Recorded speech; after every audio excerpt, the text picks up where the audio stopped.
Élection départementale 2015, toutes les infos pour comprendre les enjeux de ce scrutin. Tout de suite, le sommaire. L'endettement des départements, certaines collectivités sont dans le rouge, ont-elles dépensé sans compter?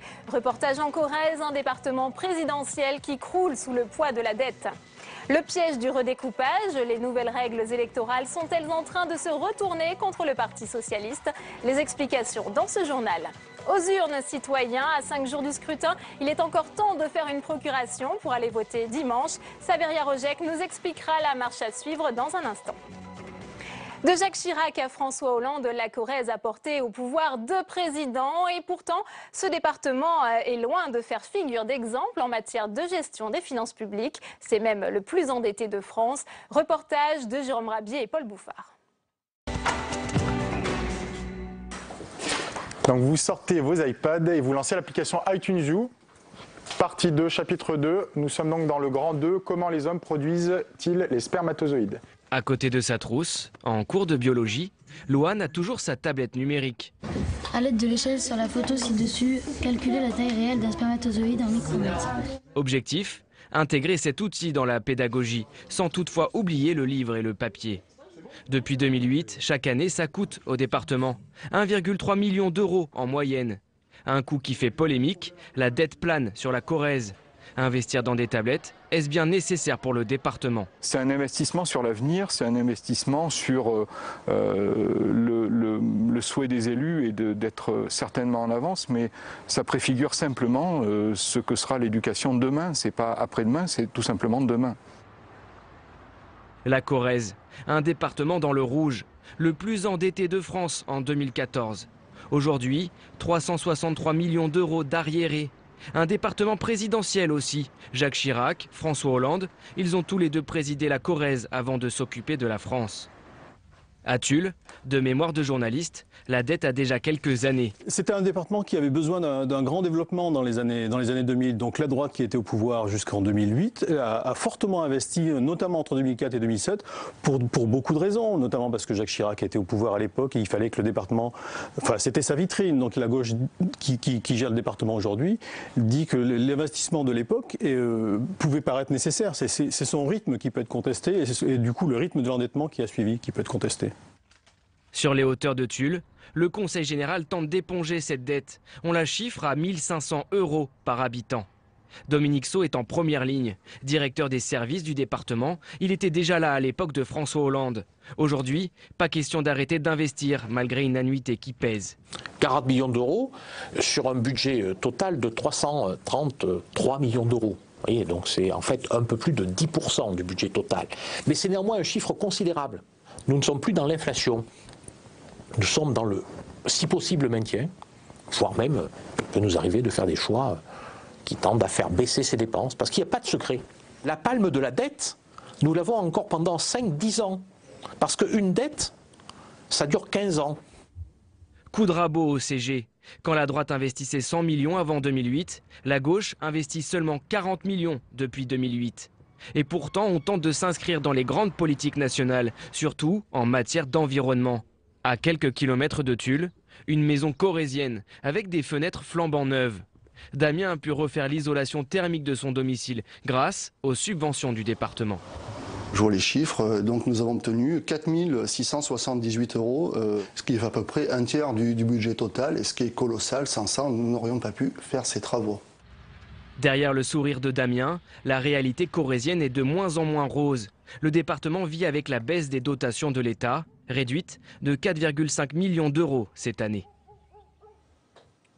Paul nous a rejoint sur ce plateau. Alors, avec Jérôme Rabier, vous revenez de Corrèze. Est-ce que François Hollande est le seul fautif dans l'endettement du département? C'est vrai, on parle souvent de l'endettement de la Corrèze et souvent de François Hollande. Mais en réalité, le plus gros de la dette remonte au temps où la droite dirigeait le département, entre 1992 et 2008. Un trou de 300 millions d'euros s'est creusé à ce moment. Sous la gauche, de 2008 à aujourd'hui, donc pendant la présidence de François Hollande, elle ne s'est aggravée que de 60 millions d'euros. On le voit dans le reportage avec Dominique Sceaux, c'est lui qui gère les finances de la Corrèze et il est face à une équation budgétaire à plusieurs inconnus. Rembourser la dette sans augmenter les impôts, tout en maintenant l'investissement avec la baisse des dotations de l'État. La dette de la Corrèze baissera en 2015 de 6 millions d'euros et le chiffre total de l'endettement des départements de France est impressionnant. En 2013, selon la Cour des comptes, il atteint 32 milliards d'euros. Alors en France, certains départements, Paul, sont mieux gérés que d'autres et ça ne dépend pas forcément de la couleur politique. C'est vrai, c'est vrai. La palme du département le mieux géré revient à l'Indre. C'est un département avec un président UMP. La dette est tout simplement de 0 € par habitant. Il y a aussi l'Isère sur le podium, un département dirigé cette fois par un socialiste, 90 € de dette par habitant. Et à titre indicatif, je vous le rappelle, la Corrèze, c'est 1500 € d'endettement par habitant. Merci beaucoup, Paul.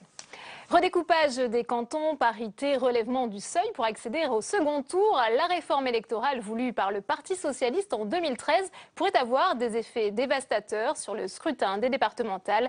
Quentin Calmet et Paul Bouffard.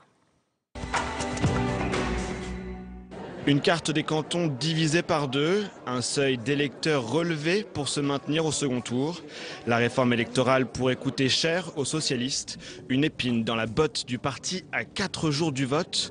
Au Sénat, on ne s'alarme pas pour autant. Et si on parlait aussi de la parité, où pour la première fois dans l'histoire de ce pays, vous allez avoir autant de femmes conseillères départementales que d'hommes. Moi je connais des départements où vous avez 2-3 femmes seulement présentes dans les assemblées. Et là, grâce à cette loi, qui est une révolution dans les esprits, dans les pratiques, vous allez avoir cette parité obligatoire. Et bien, écoutez, moi j'ai plutôt envie de retenir cela. Après, ceux qui ont envie de s'amuser sur la question des seuils, cette question ne se posera pas s'il y a de la participation. Dimanche, le seuil pour se maintenir au second tour passera de 10 à 12,5% des inscrits. Un proche de Manuel Valls avait pensé cette nouveauté pour favoriser les grands partis sans prédire la montée du Front National. Cette réforme pourrait éliminer de nombreux candidats socialistes dès le premier tour. Si le Parti socialiste n'est pas en mesure d'atteindre un tel objectif, il doit se poser de vraies questions. Donc non, je ne le prendrai pas comme ça. Je pense que la réforme, comme toute réforme, est délicate. Elle n'est pas toujours bien comprise, que ça change les habitudes. D'un autre côté, elle était probablement inévitable. Réforme territoriale, redécoupage des cantons, mise en place des binômes, changement des compétences des uns et des autres. Bon, tout ça est arrivé, réduction des dotations. Tout ça arrive peut-être pas forcément au bon moment. Monsieur Sarkozy avait fait le même exercice il y a quelques années qui lui avait coûté cher. J'espère que ce ne sera pas la même chose pour les socialistes. En mars 2014, les municipales étaient un échec pour le Parti socialiste, une perte d'ancrage local. Dimanche, le parti de la majorité présidentielle risque de perdre une vingtaine de départements.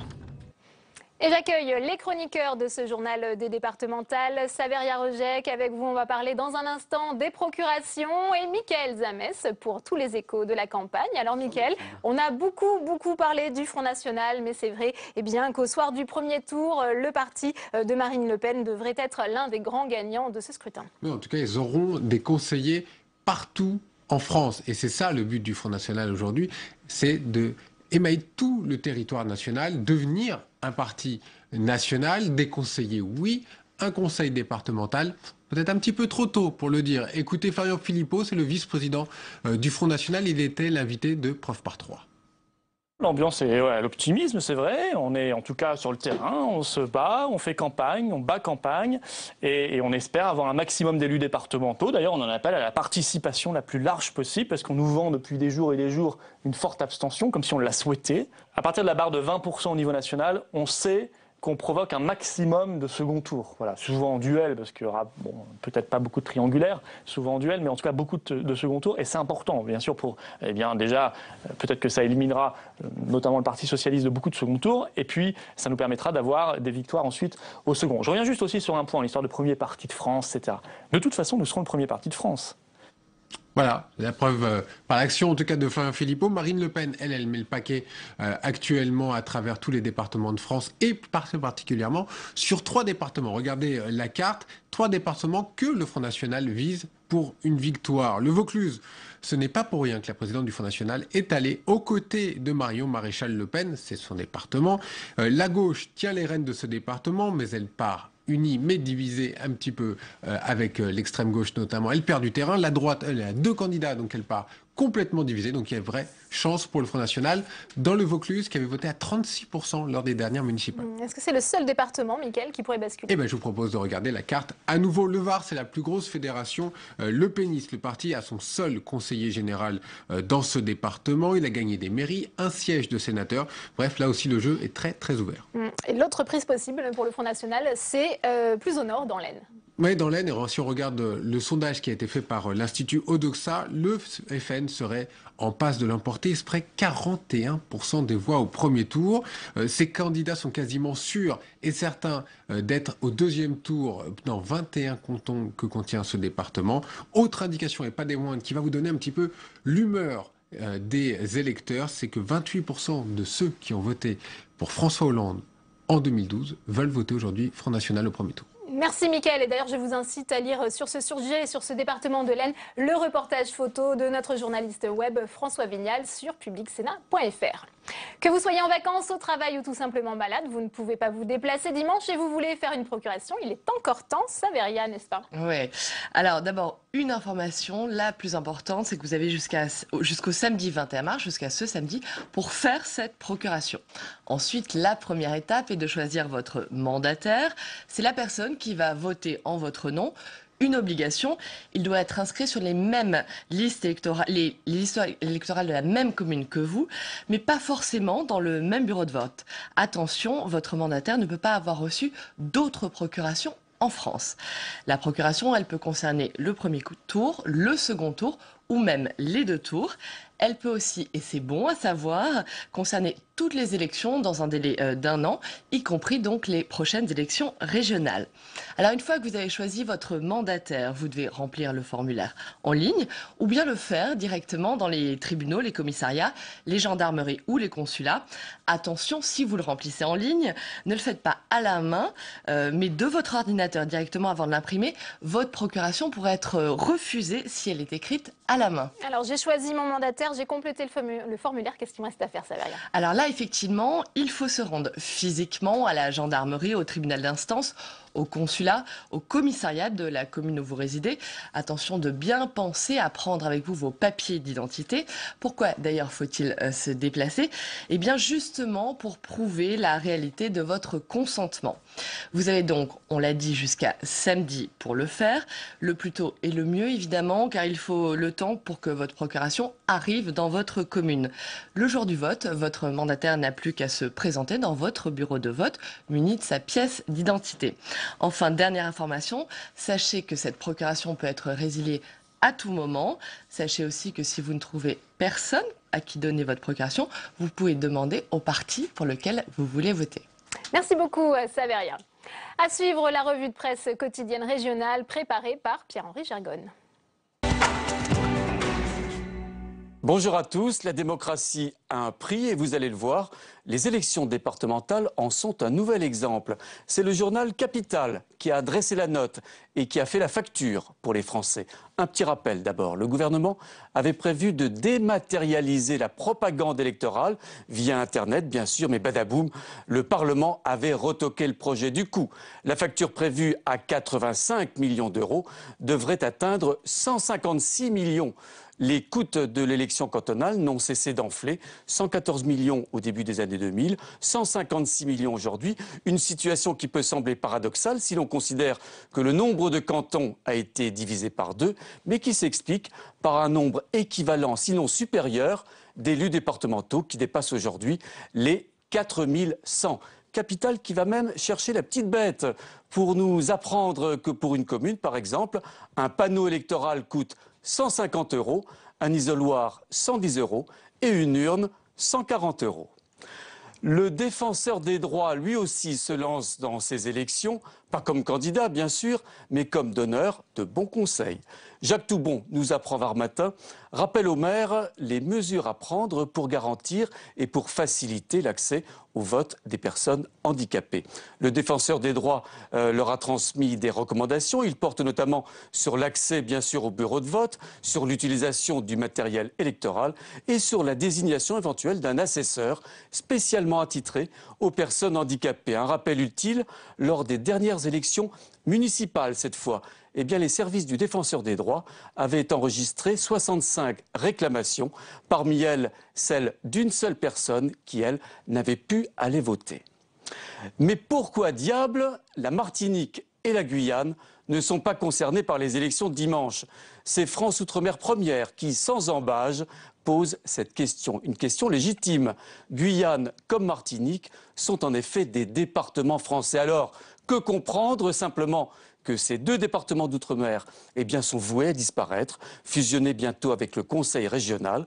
Les Martiniquais comme les Guyanais voteront donc en décembre 2015 pour élire leurs nouveaux conseillers qui prendront le nom de conseillers à l'Assemblée de Martinique et de Guyane. Le tout avec un scrutin qui reste très classique, pas de binôme homme-femme, mais un scrutin de liste traditionnel. C'est la fin de ce journal des départementales. Pour le revoir, notre site publicsénat.fr. Très bonne suite des programmes sur Public Sénat.